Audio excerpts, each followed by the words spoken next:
తన భార్య ఏం చేసిందంటే, దేవేంద్రుడు అంటే ఆయన తన భర్త ఓడిపోయాడని చెప్పి శివ పార్వతిని వేడుకొని, లక్ష్మీ నారాయణని వేడుకొని, దానికి ఒక సన్నటి దారాన్ని ఆ భర్తకు కడితే అతను వెళ్ళి జయముందు తిరిగి వచ్చాడంట.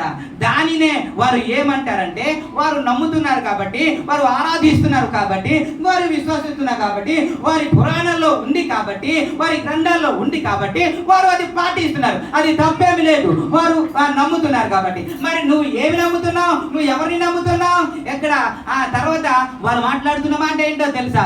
అది కట్టినందుకు జయం పొందాడు కాబట్టి అది మహాశక్తి అని వారు నమ్ముతారు. ఆ తర్వాత శ్రీకృష్ణుడు పసిబాలుడిని హతము చేయాలని విష్ణు చక్రాన్ని విసిరితే తన చూపుడు వేలికి గాయమైందంట.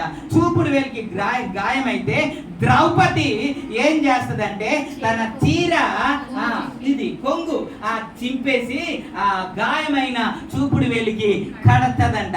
కట్టినందుకు శ్రీకృష్ణుడు మాట్లాడుతున్న మాట, నన్ను ఇంతగా సహాయం చేశావు కాబట్టి నీకు నిత్యము అండగా ఉంటానని మాట ఇచ్చాడంట.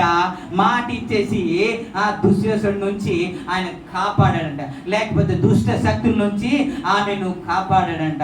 అందుకే దాని అన్న చెల్లుల అనుబంధం అని వారు నమ్ముతారు. అది ఎప్పుడు చేస్తారని చెప్పాను? అది శ్రావణ మాసంలో. ఏ మాసంలో అంటే శ్రావణ మాసంలో చేస్తారంట. అది కూడా ఏ రోజు? నిండు పౌర్ణమి రోజు చేస్తారంట. ఏ రోజు అండి? నిండు పౌర్ణమి రోజు రాఖీ కడితే దేవుడు లేకపోతే లక్ష్మీ తల్లి దీవిస్తే ఆశీర్వదిస్తే నీకు ఆ సంవత్సరం అంతా మంచి జరుగుతుంది. వారికి ఉన్న నమ్మకం. మరి నీకున్న నమ్మకం ఏంటి? అదే నమ్ముతున్నారా? అందుకేనా రాఖీ కట్టారు? ఏమండి, అసలు ఇంతకీ క్రైస్తవ దేవుడా నీకు, లేకపోతే ఇంకా వేరే దేవుడా? ఎవరు నీకు దేవుడు? ఏమండి, అసలు ఎవరిని ఆరాధిస్తున్నావు? ఇంతకీ మన క్రైస్తవులైనా? క్రైస్తవులు అని ముసుగు వేసుకున్న దొంగలు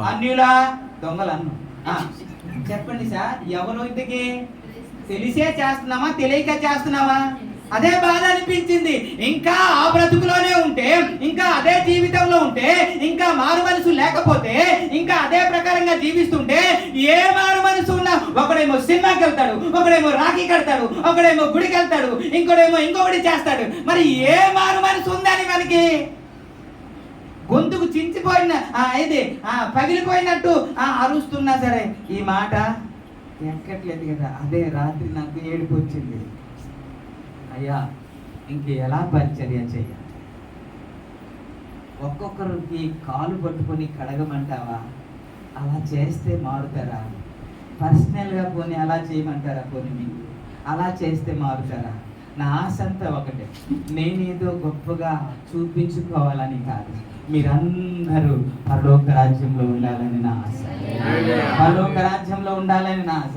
ఎవరు తప్పిపోకూడదని ఆశ, ఎవరు నరకానికి వెళ్ళిపోకూడదు అని ఆశ, ఎవరు నిత్య నరకాల్లో యాతన పడకూడదని నా ఆశ. అందుకే ప్రయాసపడుతున్నాను. ఇందులో లోకంలో ఏమీ లేదండి, ఏమీ లేదు. ప్రభునామానికి మహిమ కలుగును.